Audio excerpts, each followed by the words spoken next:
Hi, this is Alex with Maple Leaf Coffee Roasters in Roselle. I'm here today to talk about our November 2025 Club Coffee, a natural processed coffee from Costa Rica. Check it out.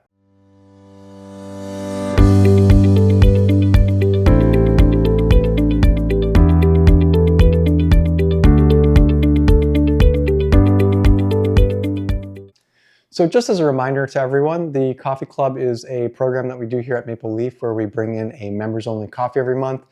Something interesting and exotic, something I can experiment with, something that my members maybe haven't tried before. We roast it 3 different ways, send out a bunch of notes and information about it. Members get a chance to choose one of those 3 different options that they would like to try. This is a members-only program. We do have a wait list for this. If you are interested in joining, please find our information on our website, send us an email, drop us on Instagram, anywhere else, and we'll be happy to add you to that wait list. So this month we have a natural processed coffee from Costa Rica. If any of my Coffee Club members have been around for long enough, they know I like a couple things in coffee. Novelty is definitely one of them. I like to take coffees that are something that I've normally seen, but just have a twist, something different. And they also know that whenever we've had a Costa Rican coffee on our shelves, either a normal shelf or as part of the Coffee Club program, I do generally speak very fondly of these coffees. Costa Rican coffees are very approachable, very easy to drink. It's hard to press me to really get me to tell you what coffee is my favorite. I usually hedge that answer quite a bit because I just like everything. But Costa Rican coffees do have a real special place in my heart for historical reasons around Maple Leaf. They have been historically some of the most popular coffees that we've had on the shelf. And a lot of folks have come to know us over the years for some of the really great quality, tasty, medium roast Costa Rican coffees that we sell in our regular lineup. This month, that novelty opportunity for me brought me something that was a natural processed coffee from Costa Rica. As a reminder to all my club members and everyone out there, that natural process in coffee generally tends to produce something that takes the normal flavor profile of a coffee and turns it up into like a little bit of a fruity, more complex, more multi-leveled sort of taste. So you get something that might be a little bit more aggressive than you're used to drinking if you just want a very plain, simple kind of coffee roast, no matter the roast level. But you do get something that is more exotic and interesting and won't taste like what you expect all the time. And to add on top of that, this is one of those fun coffees where though the aroma of the grounds and the brewed coffee itself does sort of align generally with the way that it tastes, there are some really stark differences in both of those 2 aspects of this coffee. And I like it when a coffee kind of surprises you like that. And this is one that definitely does that. So that natural process, just as a reminder of how that works, the wash process is, and this is again a gross oversimplification of that process, but a wash process coffee will generally produce something that's very consistent, clean, uniform, easy to roast, low chaff, low acidity, that kind of thing.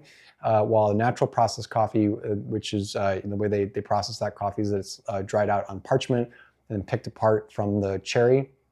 It will produce something that is a little bit less uniform, different size and shape, and even in the pictures we'll have of all 3 roast levels next to the video, you'll see there's some variation in the size and shape of the beans, but also the color. So it doesn't roast super evenly, and that's just part and parcel of what you get out of a natural processed coffee. So this is a really fun one. I'm not going to be able to recommend any one coffee to my members this month. I think each of these 3 levels has something exotic and interesting going on into it. So great. Let's start out with the light roast. The light roast is a mild acidity kind of coffee. If you're a person that is normally going for that super sharp, super acidic coffee, you'll find something really fun here. It's not going to be like an African natural processed coffee level of acidity on this coffee, but it's going to have a little bit of a bite, especially as the coffee cools, it becomes a bit sharper in that aspect. This has a lot, and all 3 roast levels actually have a lot of the normal stuff you expect out of a Costa Rican flavor profile. A little bit of the buttery, citrusy, like a floral kind of aspect too. But especially on this light roast, there is a fun kind of syrupy brown sugar sweetness to it that sort of reminds me a little bit of coffees from El Salvador. And to add on top of that, there is kind of a fun strawberry note to this too, much more in the aroma, but once you get to the brewed form of this coffee, it's not as strong, it's more subtle. So in some respects, that kind of strawberry note on the grounds is something that I really would tell people to treasure when they're like grinding the coffee at home and pulling it up to their nose. It'll be a fun kind of different change of pace, especially from a Central American coffee. It's not a super common flavor profile. Very rich aftertaste in this coffee as well. For a light roast, it is something that really does stick with you. It has a nice kind of mouthfeel, a nice coating when you drink it. And that subtle citrusy note to it with the kind of medium acidity for a light roast is something that I do find to be kind of quite exotic and fun. I generally don't do my Costa Rican coffees on the regular shelf as light roasts. So for me, a little bit of novelty is just doing something different than what I normally do. Really great light roast here. Not challenging by any means. If you're a person that is sort of interested in giving a light roast a shot, might be worth giving this one a shot this month too. As far as the medium roast goes, this is where we move into kind of our normal expectations for what a Costa Rican flavor profile is going to be. You still have that kind of honey, citrus, a little bit of the floral notes in it from a normal flavor profile for a Costa Rican, but you get more of a chocolate tone with this guy, and that strawberry note is there, but at some points I kind of felt like I was almost eating a piece of strawberry cake when I was kind of smelling this coffee. You know that kind of feeling, that taste, especially now around the holidays, where we're going to start having some of those desserts that have those kind of fruit and chocolate kind of flavors mixed together. That's definitely what you're going to feel when you're putting this coffee up to your nose, either in the brewed or the grounds. Still a little bit of a mild acidity to this coffee, not as sharp, of course, as the light roast is, but you're going to have a little tiny bit of a bite. I'd say if you're normally a medium roast drinker and you're comfortable with that sort of element to the coffee, you won't find this to be offensive by any means. For most of you, I would expect that the kind of overwhelming flavors from that kind of strawberry, caramel, chocolatey notes will sort of overpower anything with the acidity and the sharpness in this coffee. At certain points, this medium roast did remind me a little bit of the flavor profile of a Mexican coffee. It had a kind of creaminess to it that was quite pleasant, easy to drink, easy on the stomach, medium body as well. So you get a nice kind of round flavor, and much like the light roast, very rich aftertaste. So this is something that will linger with you, but not in a negative way whatsoever. Really fun medium roast. If you're kind of not sure between the light and the dark which to choose, the medium roast is always a safe option to choose. On to the dark roast side of things, this is kind of where we normally see the dark roast characteristics show up. Dark roast generally will be a little bit thicker, maltier, heavier kind of drinkers. The fun thing about a natural processed coffee as a dark roast is that it still retains a lot of that exotic kind of flavor and aroma that you normally see out of a natural processed coffee, but it does tone it down quite a bit and it gives it kind of a thicker, richer flavor. A natural processed coffee for a dark roast will generally not be super big bodied.